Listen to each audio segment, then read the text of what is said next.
like I used to love West Wing. That show to me was, I just loved it. I ate it up. I'm a big president guy. I love knowing about presidents. Yeah. So I wish I was a fly on the wall for every moment of every president. I've read books about presidents, and so that show was just right up my alley. And then movies he's made like the what's his name War. Charlie Wilson's War. I feel like he shat that out. I feel like he was literally taking a shit and he wrote it, and it's so good. It's so good. So this is a very gifted man. Right. And then he made a Studio 60 on the Sunset Strip, and that shows it's so terrible. It's like the worst thing anybody ever did. And I used to buy it on iTunes. Like every time it would come out, I'd be like, yeah, I'd download it. Like I'd walk around with joy inside of me, knowing that I was going to get to watch Studio 60 on the Sunset Strip. So you hate watched it? Yes, and I enjoyed. I anticipated with more glee watching that show than any show I ever liked. Unparalleled. There's never been a show in my life where I've been like, ooh, there's a new episode, I can't wait to see it. And Studio 60 on the Sunset Strip was so embarrassing and just wrong and took such big, bad swings. Yeah, that I couldn't stop watching it. What was interesting was the pilot was excellent. Like I actually liked the pilot. I was just, my jaw was on the floor. Like, who do you fucking think you are? Comedy writers signing autographs? Like, what fucking arrogance? And to have it done with all this Baroque Sorkin writing, like this really dense, beautiful, rich writing of just garbage. It's incredible. So this show that came out recently, I've been watching the promos and going, oh, let me at it. I don't know, I haven't seen it, so I have no idea if it's any good or bad. Well, if you felt that way about Studio 60, this one's gonna. I'm so excited, and I'm letting them pile up because I know that when I know this is literally how much I love that negatively this stuff is that I know I've strategized this. I don't want to watch it while it's airing, because I'm going to get irritated if I watch one and I hate it. I'm going to want to see episode 2 right away. I'm going to want to binge watch them. Binge hate watch. Yeah, binge hate watch. Interesting. That's a good. I actually like the pilot. All of this is with a tremendous respect to Aaron Sorkin. He's, I mean, Jesus, the You Can't Handle the Truth movie. What is it? Few Good Men. I mean, come on, man. Like he's done enough that he'll never outweigh. Social Network and American President. Yes, and all his 2 failures were just spectacular, juicy, gorgeous, polarizing. Oh God, there's something to be said for that. I think there has to be respect paid to a show that you just can't. That you're electrified by every second of it in a negative way. I like that he had so much confidence in himself that he wrote the comedy sketches himself over having real professionals. Oh yeah, and they're just tragically bad because they're sincere comedy sketches. Yeah, that's a nightmare. Yeah, that's a perfect storm of bad. Sincere comedy. It would sketches. be like if you did a show and you're like, I'm gonna be the reliever. I'm gonna be the closer for the Red Sox. Yes. No, I'm gonna pitch and I'm gonna try to get the guys out. No, we can use it. We can use stunt footage. No, I'm gonna do it myself. I really want them to swing. I want them to try to hit me. Yes. So but he's a brilliant writer. But anyway, so that's to me. If somebody loved hating my show, that would be great. You know exactly when to time it. Gravity was fucked smoking. up. Gravity. That didn't freak you out a little bit? Well, 3D IMAX High. Like, you know how they have those logos? It should say, like, 3D IMAX High is the best way to see a movie like Gravity. Yeah. I didn't I didn't like the performances. Right. And I didn't know why these are the people that were in the movie, are being called the astronauts. Right. Yeah. It's 2 people, and you could have gotten anybody. They should have just had 2. It wouldn't have been these 2, terrific, made great contributions to theater of the screen. Yes, of course. But why fill their faces with chemicals to make sure they look like astronauts? I mean, you could get. There's so many people. Right. And also the idea that she's like a reluctant astronaut. There's no such thing as like someone's like, oh, I mean, the other thing didn't work out, so I'm an astronaut. Yeah.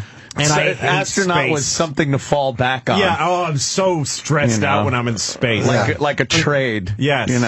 This is what would happen if you're like, whatever, she's some scientist. You go to NASA if you got a interview. Yeah.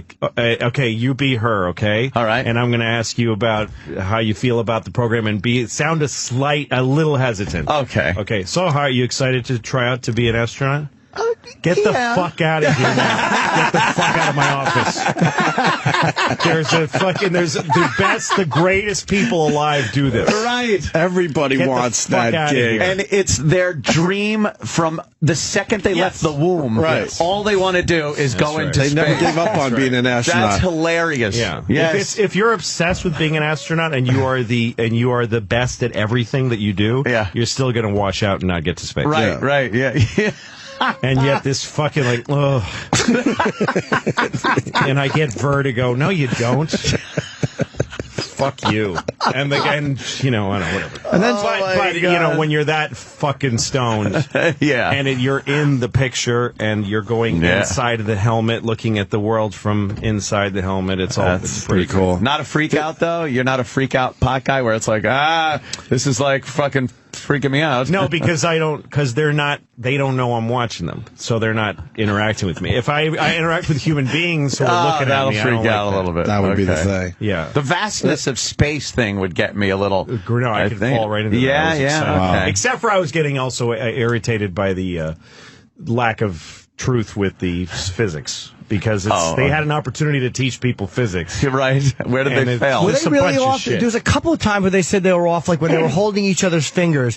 They said all she would have had to do in real life was just pull back gently, and he would have come right back. That's right. There's the whole, basically, the entire crux of the drama of the movie was a giant fuck you to physics. Physics. The idea that she's holding him, and there's some force pulling him more and more, like an increasing force from what?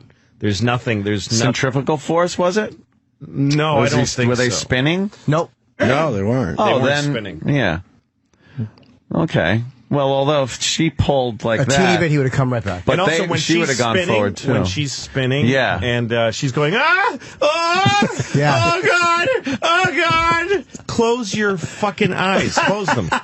You're not feeling it. You're not feeling yourself spin. Right. Close your eyes. Yeah, that's all you would the have to Earth do. is doing this. It's all relative. Close your eyes, like for the Earth. So 60 seconds. Yeah, she wouldn't even have to be reminded. But even, honey, close your eyes. All right. Okay, good. I'm good. Everything's fine I'm now. good. That's a good point. But I wouldn't have thought of that if I was spinning away into nothingness either. She probably just forgot. She forgot. Yeah, no, she's clumsy and forgetful. Hesitant. She's like Lucy.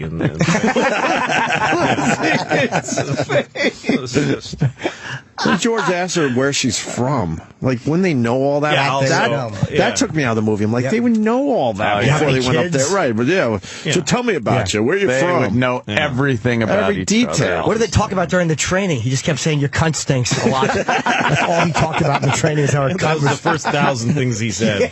1,001 was where you from. Yeah, Where do you have from? any kids ever fall out of that dump? Yeah, and guess what? If you have like a background that's edgy, like your son died, then they want, we're not putting you in space. Right. That's going to come up. That could be a problem. Yeah, we're going to bum everybody out with that shit. Right.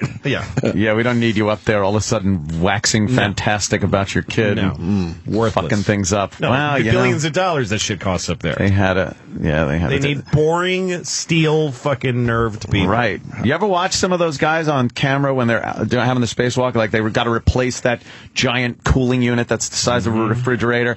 Their dialogue back and forth is just the most mundane, technical, dull, fucking. The bolt is out. Right. Well, like if you ever listen to black box recordings to fall asleep. Have you ever jack off to black box recordings? Yes.